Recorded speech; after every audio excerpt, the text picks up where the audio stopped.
বিশ্বব্যাংকের দক্ষিণ এশিয়া অঞ্চলের নতুন ভাইস প্রেসিডেন্ট জোহানেস জাট 4 দিনের সফরে শনিবার ঢাকায় পৌঁছেছেন।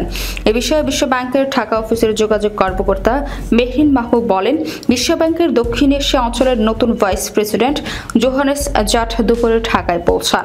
4 দিনের সফরে তিনি অন্তর্বর্তীকালীন সরকারের প্রধান উপদেষ্টা, অর্থ উপদেষ্টা, বাংলাদেশ ব্যাংকের গভর্নর, অন্যান্য ঊর্ধ্বতন সরকারি কর্মকর্তা এবং বেসরকারি খাতের প্রতিনিধিদের সঙ্গে সাক্ষাৎ করবেন।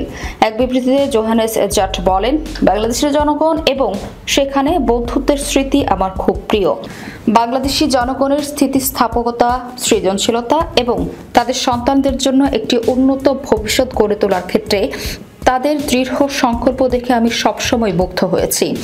তিনি বলেন, আমি কান্ট্রি ডিরেক্টর হিসেবে আমার পদ থেকে সরে আসার পর থেকে 10 বছরে বাংলাদেশের যে রূপান্তরমূলক পরিবর্তনগুলো এসেছে তা সরাসরি দেখার জন্য অধীর আগ্রহে অপেক্ষা করছি।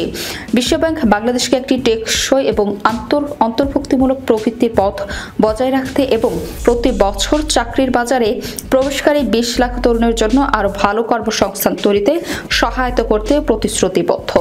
জোহানেস জাট গত 1 জুলাই দক্ষিণ এশিয়া অঞ্চলের জন্য বিশ্বব্যাংকের ভাইস প্রেসিডেন্ট হিসেবে দায়িত্ব নেন।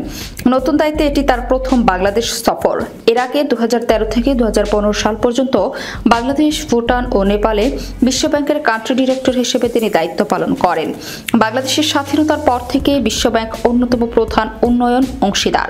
এখন পর্যন্ত বিশ্বব্যাংক বাংলাদেশে $4,500 কোটি বেশি অনুদান ও ঋণ দিয়েছে।